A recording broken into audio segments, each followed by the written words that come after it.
السلام علیکم، آپ دیکھ رہے ہیں بول نیوز، میں ہوں مونس رضا اور میں ہوں آپ کے ساتھ پلوش شاہ محمود۔ ہیڈ لائنز آپ نے ملاحظہ کی، بلیٹن کے آغاز میں سب سے پہلے ناظرین کو خبر دے رہے ہیں۔ پچھلے الیکشن میں گلگت بلتستان کے ووٹ پر ڈاکہ مارا گیا۔ اس بار اجازت نہیں دیں گے کہ کوئی جی بی کے عوام اور پیپلز پارٹی کے ساتھ ناانصافی کرے۔ انتخابی مہم کے آخری روز گلگت میں خطاب میں بلاول بھٹو نے سیاسی تیر چلا دیے، بولے کہ یہ لوگ آج صدر زرداری کو برا بھلا کہہ کر ووٹ مانگ رہے ہیں۔ یہ سمجھتے ہیں کہ معیشت کی ترقی کا مطلب ان کے امیر دوستوں کی ترقی ہے۔ اب ماڈرن دور آ چکا ہے، 90 کی دہائی کے سیاستدانوں کو یہ معلوم ہی نہیں۔ دعا گو ہیں فیلڈ مارشل عاصم منیر کی امن کے لیے کوششیں کامیاب ہوں۔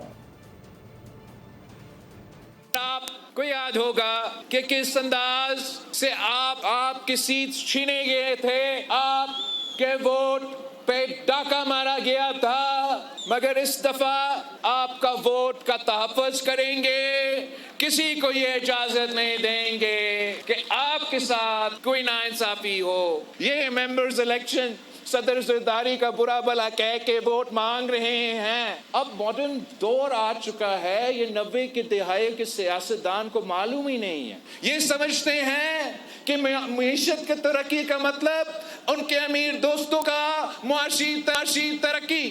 آپ کو آئینی حقوق دلوائیں گے۔ پوری مسلم امت اس امتحان سے گزر رہے ہیں۔ گلگت بلتستان کے عوام کو یہ فیصلہ کرنا پڑے گا، ان حالات میں وہ کس کو چاہتے ہیں کہ ان کا نمائندگی کرے۔ دعا گو ہے کہ ہمارا chief of the defence forces field marshal صاحب کے جو امن کے لیے کوششیں ہیں وہ کامیاب ہو۔ سبسکرائب کریں اور بیل دبائیں تاکہ کوئی خبر رہ نہ جائے۔